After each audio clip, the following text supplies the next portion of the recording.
Hi everybody. So today I'm going to try and make this as short as possible, but I don't think it's gonna happen.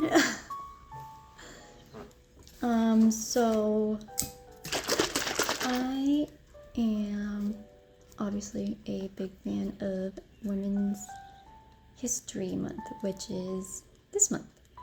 And on your calendar, you're gonna notice that it's marked on March 8th, which is Saturday, I believe. Friday? I think Saturday. Hold on. Breakfast. So, I just wanted to write something to share out there the importance of today. Not that it's not that it's only a Women's Day, but it's more like an equality day.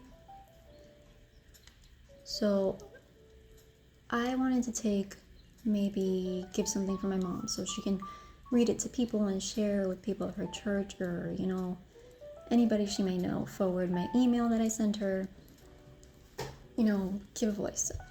But I realized that all her friends in her group are of, from the church or of Catholic nature, and I figured, okay, let me do something maybe on a specific, maybe not so well-known, yet well-known, woman that impacted religion or the church. So I called my dad because he created a bulletin. Now he's in charge of a bulletin which does updates and news and stuff requiring upcoming events, or not requiring, talking about upcoming events or things that are currently happening.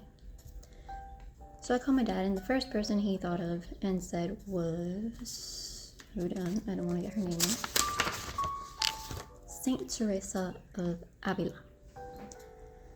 So thank you to YouTube videos, it made it easier and faster for me to write. So I can get it to my mom today. I wrote it yesterday. So I'm gonna read what I wrote as best as possible without getting any words wrong. So I wrote, Ladies of Emmaus, St. Raymond's Catholic Church, special Women's History Month, March 2025, by Christine Lara. Okay, so Saint Teresa of Avila. Born in the month of March, the year 1515, in the town of Avila, Teresa was a passionate and determined girl. She was very much drawn to God, which made her a bit different. Still, she loved to read and learn about angels. Teresa one day decided to run away to find a path that would help her become closer to God and all she believed in. As she grew, she found the world very intriguing, tugging her faith left and right between God and the adventures the rest of the world had to give her. She soon came across a convent that was not only full of faith, but welcomed friends, social gatherings put together by nuns and those of the church. All this made Teresa realize she was feeling more at home each day. Around 20 years old, Teresa became very ill, constantly praying for her health. During recovery, she continued to speak to God, when one day she was given a vision where God spread his love to her. Then was when she realized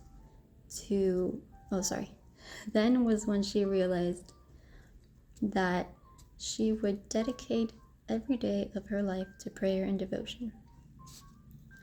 Teresa noticed the convent she had been staying at had become more of a comfort to those there than a place of worship.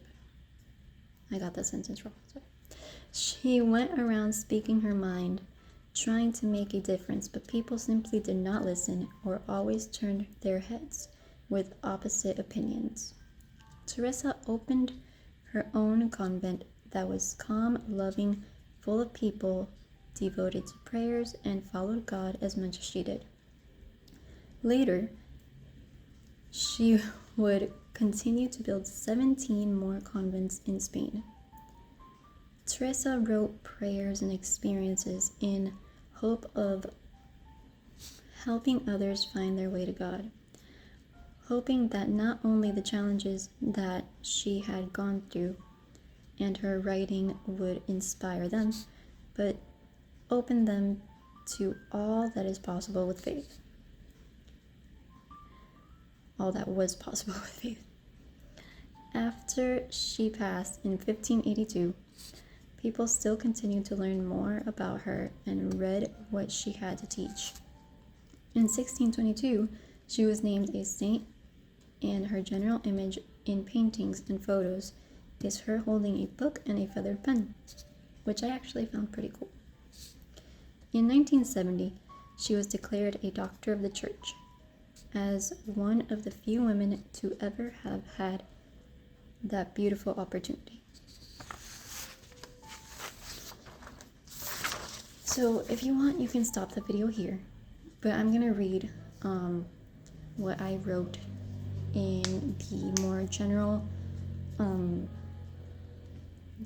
intro, which is the first page of Women's History Month.